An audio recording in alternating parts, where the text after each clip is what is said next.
Live from downtown Detroit, home of WDIV and Click on Detroit, Local 4 News at 6 starts now. Neighbors in shock over an apparent murder-suicide involving a Garden City couple as new information comes to light about what happened inside the home. A Help Me Hank scam alert involving your social media feeds. Why you may want to look closely before hitting the like button. And no child wants to spend Christmas in a hospital, but for one local family, there's no better gift they could get. But let's begin here at 6 with the holiday forecast. We know some folks are out there doing some last-minute shopping. Paul Gross is in for Ben tonight with our Christmas Eve forecast. Paul? Yeah, hey guys, and I'll tell you, you look at our Skycam shot. Campus Martius, it's just almost speechless how beautiful it is this time of year. We got some people out there skating, and take a look at temperatures right now. We are in the low 20s. We do have a mid-20 there at Port Huron at 25 degrees, but most of the area is in the low 20s with wind chills generally in the low teens to near 10 degrees. Storm Tracker 4 shows that big mess to our east, and we are continuing to watch the western edge of that snow shield. It just may clip the area north of Detroit up into the eastern part of the thumb tonight. So we'll dive into more detail on that during the main weather forecast in about 15 minutes. But for this evening, the early evening should be mainly dry with temps again kind of holding in the low 20s. So again, coming up in 15 minutes, we'll talk more about that snow. We're going to track Santa, and there is a really cool aspect to tonight's movie that you're not going to believe. We'll do that. But first, don't forget the Local Forecasters app has everything you need to know, and it'll be fun to watch that radar this evening. We could get maybe a Christmas miracle on the east side. Again, we'll be back to talk about that in just a few. All right, thanks, Paul. New information came to light today in what now appears to be a double murder-suicide in Garden City. We knew Wednesday that a grandmother had been killed in a stabbing inside a home on Roslyn Street. We learned today her husband has also passed away. People who live nearby are struggling to come to grips with what happened. An unspeakable crime just before Christmas. On Wednesday, police responded to the call of a distraught man saying he was going to kill himself and his location should be tracked. When they arrived, it was too late. Inside this home off Roslyn Avenue, officers found the body of a 20-year-old man believed to be that caller, along with the body of 77-year-old Maria Ortega, a grandmother of 10 and a great-grandmother, stabbed to death. Her husband, 81-year-old Ron Ortega, was rushed to the hospital also with stab wounds. Overnight, the loving grandfather passed away. The incident now turning into a believed double murder-suicide. They basically just hi and bye and walk up and down the street and ride his bike, whatever. But it's very friendly people, but kept to themselves. Neighbors here in disbelief as many are getting ready to celebrate the holiday. They say it's difficult to know their celebration will be so close to such tragedy. I'm speechless on this. I mean, I don't know why. And they'll never get an answer to why. And it's just totally sad. And this afternoon, as neighbors expressed their grief, someone left a single candle, lit in prayer for a family suffering when none should. Police have not yet released the name of the person who placed the call. We'll keep you updated on this tragic story as it develops. Moving now to the coronavirus, as we look at headlines in Michigan and across the country, the state is not reporting new numbers today or Friday because of the holiday. The next update is expected Saturday. The Detroit Lions will play without several coaches Saturday as the team deals with virus concerns. We'll have more on the Lions coming up in sports. And in Washington, stimulus checks are on hold as President Trump's demand to increase the checks to $2,000 was blocked by House Republicans. The chair of the Wayne County Board of Canvassers, Monica Palmer, is speaking publicly after a woman was charged with making threats to Palmer and her family. 23-year-old Caitlin Jones is charged with sending threatening text messages to Palmer and her 12-year-old daughter. The threats came a day after Palmer and William Hartman had initially refused to certify local results in favor of Joe Biden. They later changed their position. Palmer says the whole ordeal has been very disturbing. You're looking behind your back every moment of every day. You're not sleeping. I can't go to the grocery store. I can't go Christmas shopping. I can't do anything without fear that somebody's going to snatch my daughter. Jones was arrested in New Hampshire and appeared in court Wednesday afternoon. Police in Washtenaw County are investigating a road rage shooting. It happened this morning near Alber and Textile Roads in Lodi Township. The Washtenaw County Sheriff's Office says a suspect fired gunshots at a victim's car, hitting it multiple times. No one was hurt. Deputies are looking for the shooter, who say they were in this Chevrolet Impala. Anyone with information is asked to call the sheriff's office. And one man is dead and a woman is hurt after a van crashes into a Walgreens store in Ann Arbor. It happened at the corner of Washtenaw Avenue and Huron Parkway. Police tell us the van was traveling south on Huron Wednesday afternoon when it left the road, went through the grass and a ditch before striking the building. An 82-year-old man died from his injuries. A 77-year-old woman remains in the hospital. Several people inside the store were also hurt. What led up to the crash remains under investigation tonight. Attorney General Dana Nessel has a warning tonight with children at home for the holidays. Nessel wants parents to be aware of sexual predators that could be targeting your kids on the internet.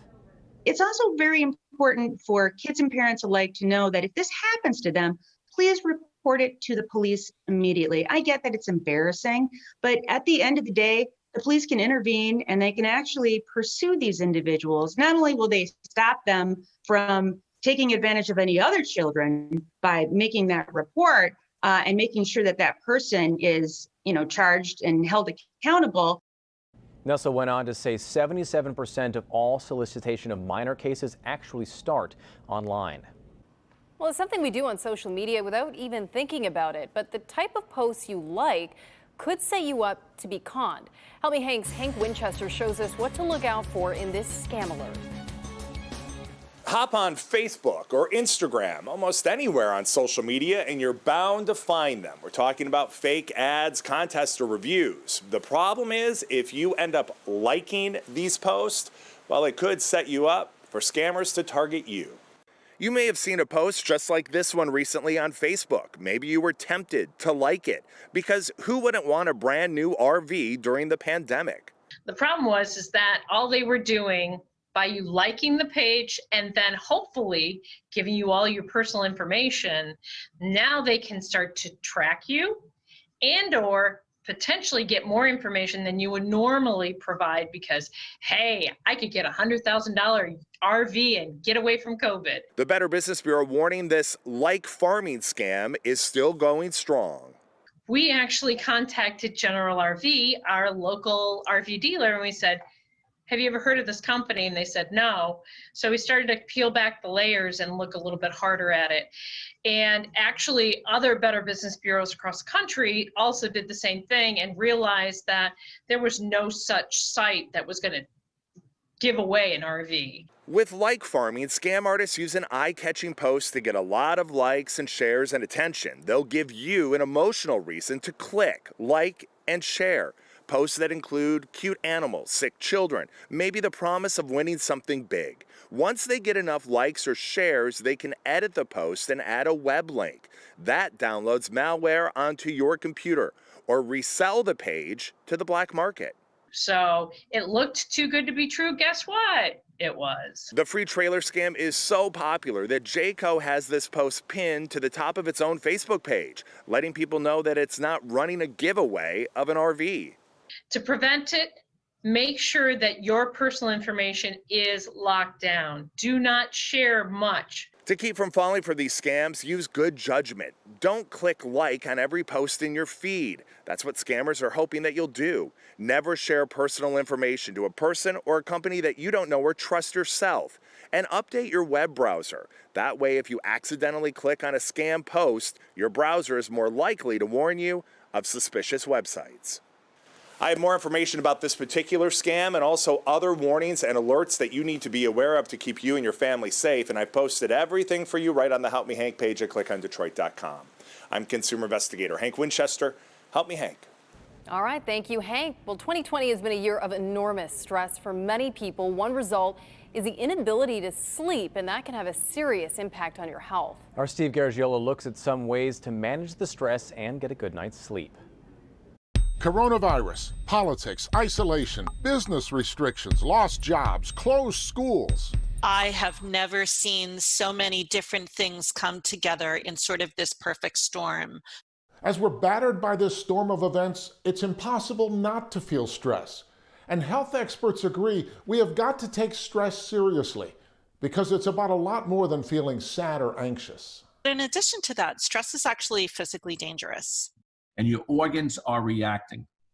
Some people can feel it, some people can't. Stress is a risk factor for cancer. Some people may get really high blood pressure. It lowers our immune system functioning. Some people can get cardiac arrhythmias. Well, their heart will skip, they get palpitations.